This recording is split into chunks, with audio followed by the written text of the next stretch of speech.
प्रयागराज महाकुंभ का मेला सज चुका है और मेले में इस समय हमारे साथ स्वामी दीपांकर जी हैं। दिव्य, भव्य, अद्भुत, अद्वितीय सिर्फ कुंभ में दिखते हैं। स्नान करने जब गए तो दूसरी तरफ से नारे लगने लगे हिंदू हिंदू में। मैं हैरत में था सच में। अखाड़ों में आज हम लोग नागा देखते हैं। कभी अहमद शाह अब्दाली आता है तो उसको वापिस भगाने वाला नागा होता है। हिंदू एक था, एक है और एक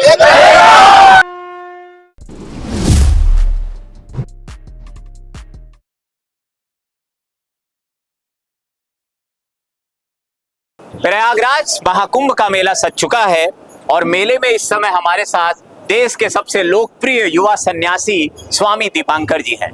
स्वामी दीपांकर जी आज प्रयागराज मेले में हैं। सुबह सुबह उन्होंने संगम की डुबकी ली, संतों के दर्शन किए, पूरी शंकराचार्य महाराज से संवाद किया और उसके बाद अब हम एक अखाड़े के आचार्य महामंडलेश्वर के पंडाल में हैं। स्वामी जी, कैसा रहा आज सुबह से आपका अनुभव? मैं समझता हूँ कि दिव्य, भव्य, अद्भुत, अद्वितीय और मुझे देखकर लग रहा है कि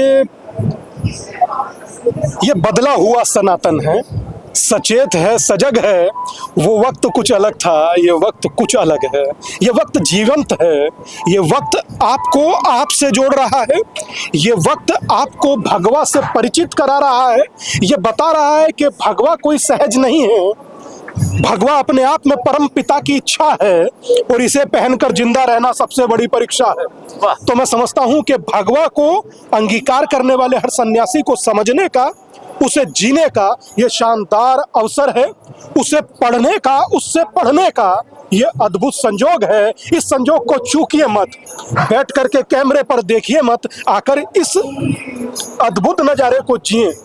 मैं ये चाहता हूं। तो स्वामी जी, जो आकर इस अद्भुत नजारे को देखना चाह रहा है, आप आज सुबह से कुंभ में हैं, कैसी व्यवस्थाएं हैं, क्या आपको लगा है? दादा, आज स्नान करने जब गए तो दूसरी तरफ से नारे लगने लगे हिंदू हिंदू में। मैं हैरत में था सच में। मैं समझ रहा हूँ कि इसका अर्थ कि यही भारत है और अब भारत में सनातन जब संगठित होकर एक होकर उद्घोष करता है तो वो ममत्व दूर तक दिखता है, वो वात्सल्य दूर तक दिखता है, वो एकता और अखंडता दूर तक दिखती है। और हम लोगों में तो सब शपथ लिया जाता है। आप जब देखते हैं कोर्ट में, कचहरी में कि मैं शपथ लेता हूँ एकता और अखंडता अक्षुण्ण रखूंगा, तो मैं एकता और अखंडता को अक्षुण्ण रखने के लिए पिछले 785 दिनों से 16,000 किलोमीटर की यात्रा पूरी करने के बाद, 85 लाख हिंदुओं को जोड़ने के बाद, और मैं समझता हूं आज आपके साथ महाकुंभ में हूं और उस कुंभ को मैं यकीन मानिए दिल से जी रहा हूं।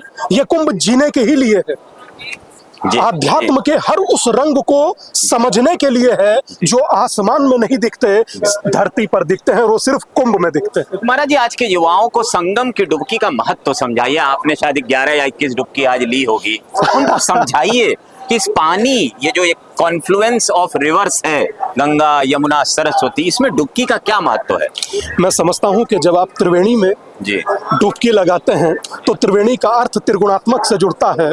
एक हम लोग गंगा, यमुना, सरस्वती कह देते हैं। जब इसी के ही हम अन्य भाव को देखते हैं तो त्रिकट हम लोग ब्रह्मा, विष्णु, महेश भी कहते हैं।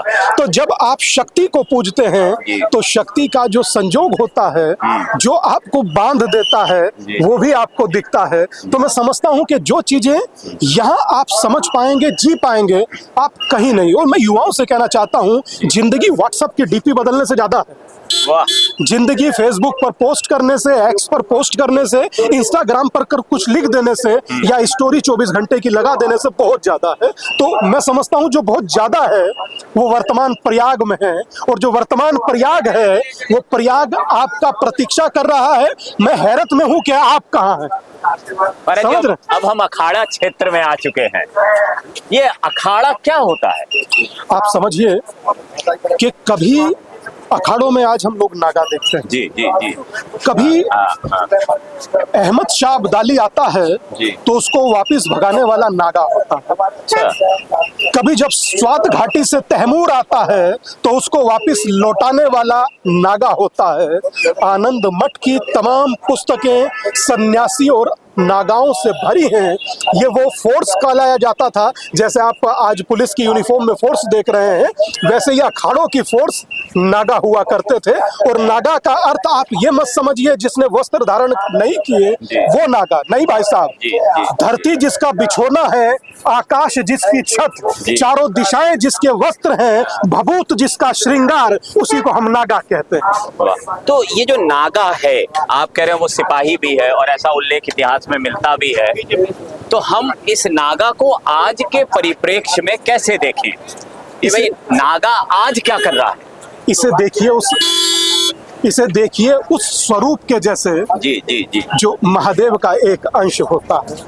इसे देखिए उस भाव जैसे जिसमें कठिन तप होता है। इसे देखिए उस दृष्टिकोण से जिसमें त्याग होता है, जिसमें वो भाव होता है जो सब कुछ समर्पित कर कर अपने को आहूत कर देता है मात्र एक परंपरा के लिए, मात्र राष्ट्र की सेवा के लिए और स्वयं को समझने के लिए। हम नागा की बात कर रहे हैं, आराम से हम नागा की बात कर रहे हैं। अब हम चलेंगे एक नागा बाबा के पास। हम ये समझेंगे महाराज जी से। महाराज जी नागा के बारे में हमें बता रहे थे। ठीक है महाराज जी, अच्छा आप ठीक है ना? जाएंगे? अच्छा आप बिराज। अच्छा हम इधर आते हैं, आप बैठिए। अच्छा ना बैठिए, आप ठीक है? स्वास्थ्य ठीक है? कुछ नहीं महाराज जी, आप ठीक है ना? रस मंगाओ ना, हम थोड़ी देर बस आपके धुने पर दर्शन करेंगे और प्रस्थान करेंगे। हम महाराज जी से नागा की चर्चा कर रहे थे, धोनी की चर्चा कर रहे थे। धोनी क्या होती है? धोनी हमारे जो सनातन धर्म में आदि अनादि से होती देश ऋषि मुनियों का है। देश ये सनातन पहले भी था, आज भी है और बाद में ही रहेगा। वो मिटेगा नहीं, मिटने वाला भी नहीं है। ये देश ऋषि मुनि, बाबा बनता नहीं, बाबा जन्मता है। ये सब ऋषि मुनि लोग हैं। पूरे दुनिया का जो बोला जाता है वो एक हाथ में शस्त्र रखते हैं, दूसरे हाथ में शास्त्र रखते हैं। कोई शास्त्र की पूजा करते हैं, कोई शस्त्र की। और उनका जो भभूदे वो लिपटते हैं। क्या तुम्हारे पूरी दुनिया का भभूदे ने ये काया राख बन जाएगी? महाराज जी मैं यही कह रहा था कि आकाश जिसकी छत है और धरती जिसका बिछोना, चारों दिशाएं जिसके वस्त्र हैं और भभूत जिसका श्रृंगार है, वही मेरे नागा का स्वरूप है। महाराज जी आप बहुत अपना ध्यान रखें, स्वस्थ रहें। धीरे धीरे अखाड़ा के नागा साथ में नरसिंह भारती जी महाराज भी, हमारे थानापति जी महाराज भी यहाँ खड़े हैं और भारती राजा भी खड़े हैं। हमारे थानापति महाराज भारती जी महाराज। आचार्य जी हमारा वॉलेट किसके पास है? आचार्य जी महाराज जी हमारी ओर से भी रखिए। हमें दर्शन हुआ, बस यही हमारे लिए। आना का हमारा रोलाड़ा जाएगी। अपना बहुत ध्यान रखें। नहीं माहौल हो गए। आप भी हमारे भारती महाराज भी आए, सब आए और लोग आप भी लोगों को चलता है घूमने के लिए। शंकराचार्य की सेना है हमारा। क्या शुभ नाम महाराज जी? हंसराज भारती। भगवान सच्चे दरबार की जय। तो हम साक्षात एक नागा बाबा, दो नागा बाबा से महाराज जी ने जिक्र किया। महाराज जी ये समझना कितना मुश्किल होगा कि कोई नग्न रह के इस तरह की साधना कर सकता है। कहाँ से आती है ये इच्छा शक्ति? वो तप है महाराज जी जी, वो तप है जी, और उस तप को हमें समझना होगा। जी जी जी, वो तप हमारे भीतर इतना भाव को भर देता है, साधना को इतना प्रगाढ़ कर देता है कि हम लोग किस मार्ग पर चलते हैं। अब आपके सामने अब आपको 10-10 स्वेटर पहने लोग दिख रहे हैं, एक अंग वस्त्र में आप हमें देख रहे हैं। तो ये स्वाभाविक है, हम लोगों का स्वभाव साधना, और साधना करते करते आपके शरीर का कंज्यूम हो जाना, बॉडी का कंज्यूम हो जाना, और सर्दी और गर्मी से आप परे हो जाते हैं। तो मैं समझता हूँ ये चीजें हैं एक कठिन तप, साधारण नहीं। और ये साधारण मैं समझता हूँ कि कई साल बाद जाकर के कोई व्यक्ति नागा बनता है।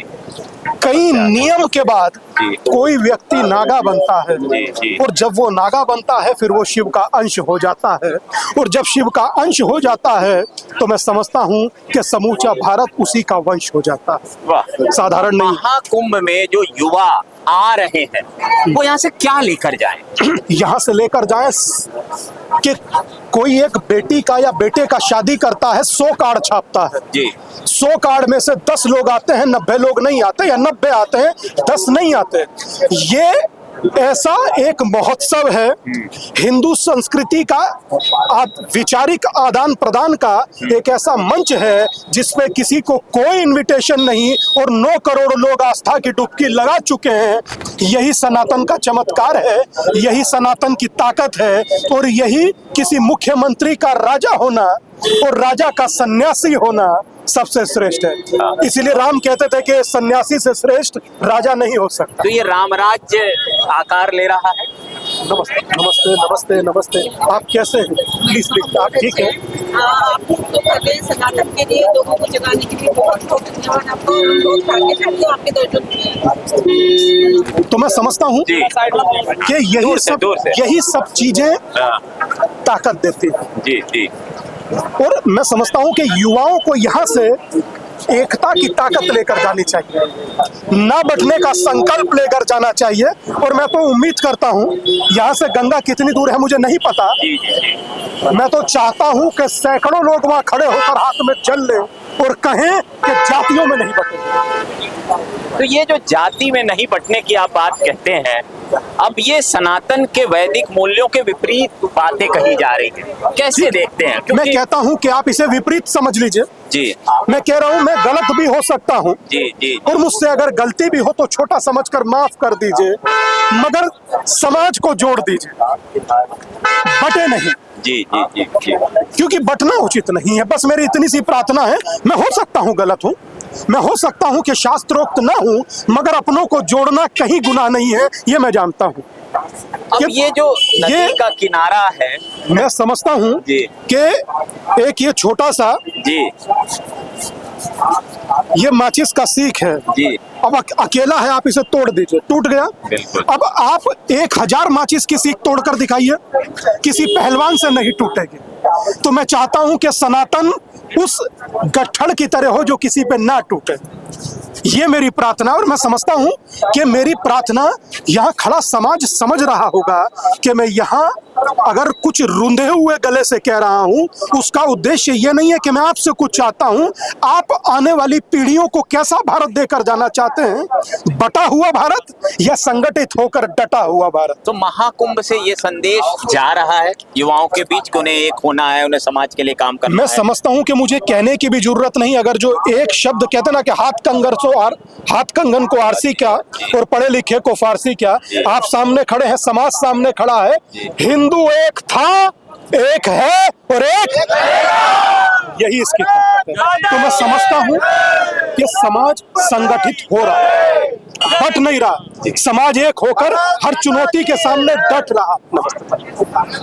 तो महाकुंभ के मेले में हमने ये कोशिश की कि हम इस मेले की भावना समझें। स्वामी दीपांकर जी महाराज मेले में आज हैं, उनकी भिक्षा यात्रा पिछले कई महीनों और सालों से चल रही है, लाखों करोड़ों लोग उससे जुड़ रहे हैं। स्वामी जी, कोई ऐसी बात जो आपको आज महसूस हुई हो मेले में आके? बाबा बुला लो, तो आप शेयर करना चाहेंगे कुछ? कोई अभी आपके सामने एक देवी स्वरूपा महिला आई व्हीलचेयर पर और कहने लगी कि आप यात्रा मत रोकिएगा। मैं क्या कहूँ, मेरे पास शब्द नहीं है। अगर देश की माँ बहन बेटी आकर ये कहती है कि यात्रा मत रोकिएगा, तो मेरे लिए ये वहां से आया हुआ संदेश है, और ये तय है कि मैं यात्रा नहीं रोकूंगा। यात्रा चलेगी, मगर हाँ, किसी का विरोध कर नहीं, अपनों को जोड़ कर चलेगी, अपनों को संगठित कर चलेगी, और वही चल रही। मेरा यही विचार है। तो महाकुंभ का सबसे बड़ा संदेश यही है कि एक होना है, बंटना नहीं है। यहाँ पर आकर गंगा जल की ताकत को समझना है, संगम के महत्व को समझना है, युवाओं को फिर से उठकर अपनी जिम्मेदारी लेनी है। और इसी उद्देश्य में स्वामी दीपांकर जी बहुत समय से लगे हुए हैं। हम इस इंटरव्यू को या इस वार्ता को यहीं रोकेंगे क्योंकि मेले में बहुत भीड़ है, हम नहीं चाहते कि कोई परेशान हो। इसीलिए इसके साथ स्वामी जी आपका बहुत बहुत धन्यवाद। आपने बहुत बहुत धन्यवाद भैया आपका, आपकी पूरी टीम का और साथ खड़े हुए समाज का, क्योंकि बिना इसके हम सब अधूरे हैं। तो बोलते हैं भारत माता की महादेव।